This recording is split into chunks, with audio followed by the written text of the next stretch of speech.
Otra vez con ustedes, mis estimados teleaudientes, en el programa Hablemos. Vamos a continuar relatando la obra del doctor Ulises Casas, el director de la Escuela Ideológica de Filosofía, Historia y Economía Política, en el tema de la historia y particularmente de su libro La civilidad colombiana. Doctor, bienvenido nuevamente y queremos que nos explique esta última parte de nuestra historia que usted aquí en el capítulo 7 la titula La nueva institucionalidad de los derechos fundamentales y de paso háblenos sobre la Asamblea Nacional Constituyente. Bien, pues a partir ya diríamos, de la cuestión del general Rojas y la instauración de lo que llamaron el Frente Nacional, que consistía en que se harían unos gobiernos alternativos, liberal luego, conservador luego, etcétera, y se estableció la paridad en el poder, pero entonces en todas las instituciones debía de haber mitad liberal y mitad conservadora, porque consideraron que la violencia era una pelea entre liberales y conservadores y que eso se podía acabar pues repartiendo el poder. Entonces, en última instancia, aceptaban que las peleas no eran de ninguna clase, sino de burocracia, liberal mitad y liberal conservadora y todo. Y entonces vienen los levantamientos guerrilleros, influidos por el triunfo de la Revolución Cubana en 1959. Entonces se consideró aquí en buenas partes de los países estos unos levantamientos guerrilleros, a ver si aquí se lograba una cosa como en Cuba, pero no se tenía en cuenta que aquí era diferente, o es diferente, que porque ganaron en Cuba Fidel Castro y instauró un régimen supuestamente socialista, entonces aquí también se podía y aparecen las guerrillas, el ELN en Simacota y después las FARC o los comunistas, incluyendo las FARC, que eran los vestigios de las guerrillas liberales en la pasada época de la violencia. Entonces también van fundando organizaciones guerrilleras para levantarse en contra del Estado, otra vez, lo cual era equivocado porque aquí no había dictaduras, ¿no? Que en Cuba había una dictadura de Batista, un sargento ahí, y en todos los gobiernos de América eran dictaduras. En los años 1950 fue esto, y por eso en la única parte donde no hubo golpe militar fue aquí en Colombia, ¿no? Que es lo que yo sostengo en ese punto. Entonces viene, y después con la derrota y robo de las elecciones de 1970, el general Rojas Pinilla se ha propuesto como candidato a la presidencia, después de que le hicieron un juicio en el Senado de su gobierno. Se funda una guerrilla llamada Movimiento 19 de Abril, porque el 19 de abril fueron las elecciones donde supuestamente se perdió las elecciones el general Rojas, y el movimiento quería reivindicar y pusieron de jefa a la hija del general Rojas.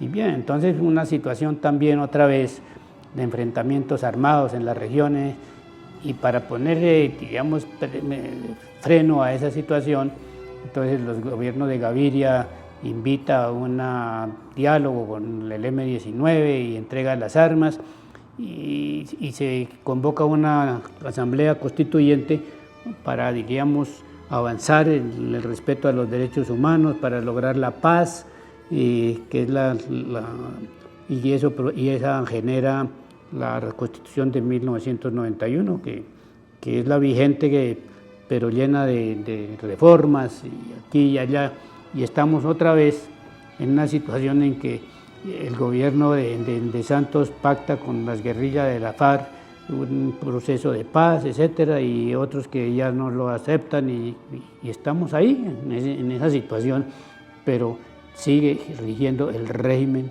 institucional, sigue rigiendo una constitución nacional, sigue rigiendo los gobiernos democráticos, así sea con los defectos y todo, pero que son de elección popular, y en esas estamos. Para usted, ¿cuál podría ser o cuáles podrían ser las mejores reformas que se hicieron en la Asamblea Nacional Constituyente? Pues la cuestión de los derechos fundamentales, que son los que son objeto de las tutelas, y todo eso es un avance, naturalmente. El apoyo a la economía solidaria, ¿no? que lo estatuye ahí, ¿no?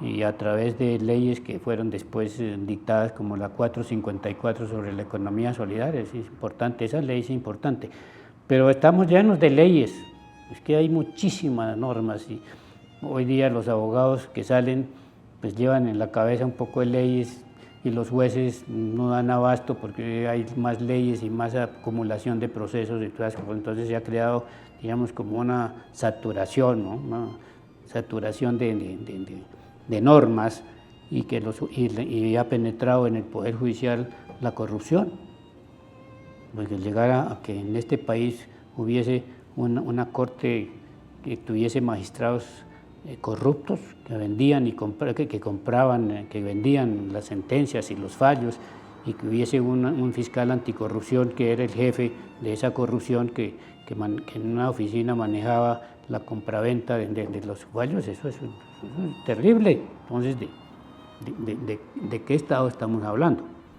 Sí, es cierto que, y obviamente que la reforma estrella en este caso fue la Constitución Nacional de 1991. Y entre ellas también vinieron adicionalmente ya en el 92, 93, reformas muy importantes, recuerdo como la de la salud, la de la participación ciudadana y algunas otras que pues son importantes recordar.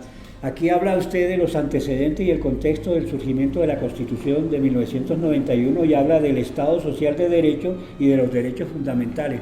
¿Por qué no nos los resume así a grosso modo para la gran audiencia? Sí, es que en la Constitución del 91 se establece un Estado social de derecho. ¿Qué quiere decir? Que el Estado es, diríamos, una estructura de derecho, ¿no? y social. Es decir, que la importancia de la norma es lo social, ¿no? Y pues eso es importante. Entonces el Estado tiene que ver cómo logra que lo social predomine esto. Pero la base de toda la historia y de todos los Estados es lo económico.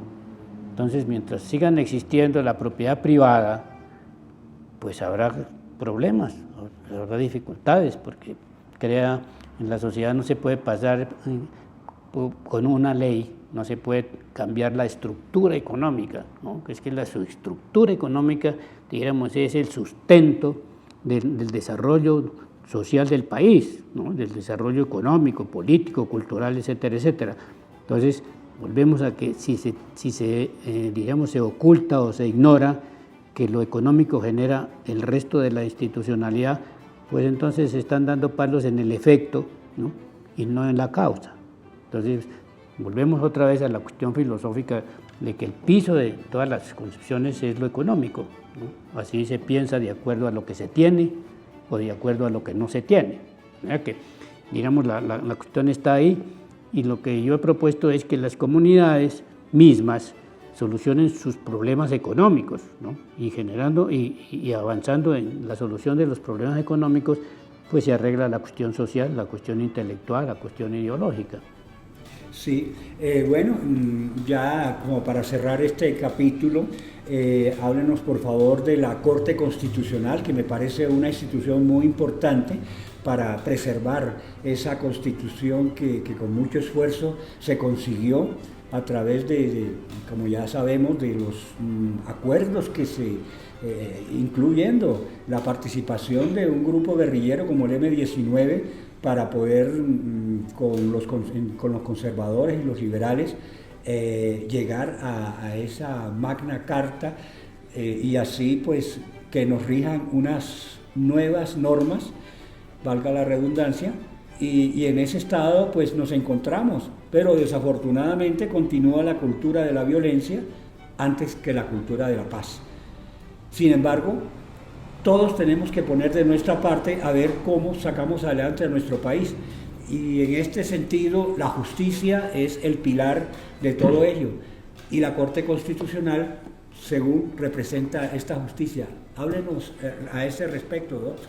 Pues otro aporte de esa Constitución es eso que usted acaba de decir, ¿no? De la Corte Constitucional, que es la encargada de conservar la Constitución, ¿no? Entonces, pero pues eso sigue siendo, digamos, como un ideal, ¿no? Más que todo, pues claro que hay avances en ese sentido, pero las contradicciones sociales se dan es ahí en la cuestión de las estructuras económicas, pero es importante porque es que los gobiernos que vienen de ahí a partir de ahí, pues tienen que cumplir con los estatutos institucionales, porque la Constitución es la norma superior a todas las, digamos, formaciones legislativas, ¿no?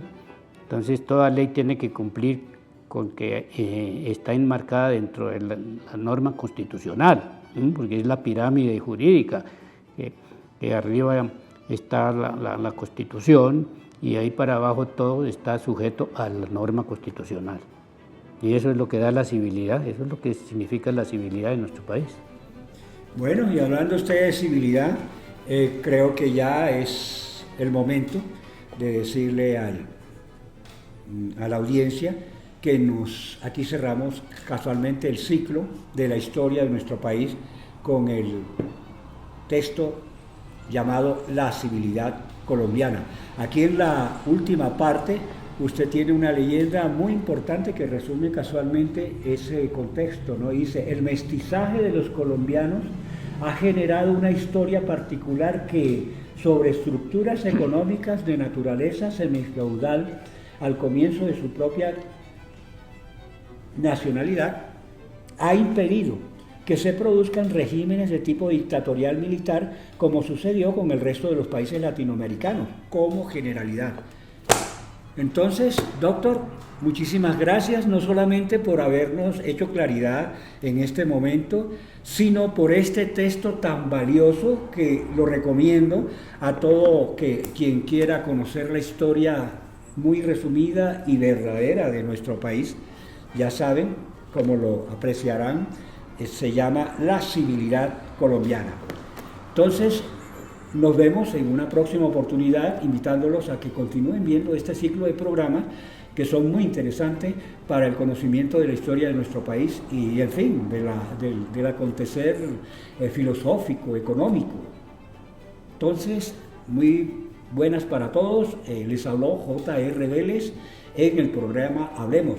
Muchísimas gracias al doctor Ulises Casas y hasta pronto.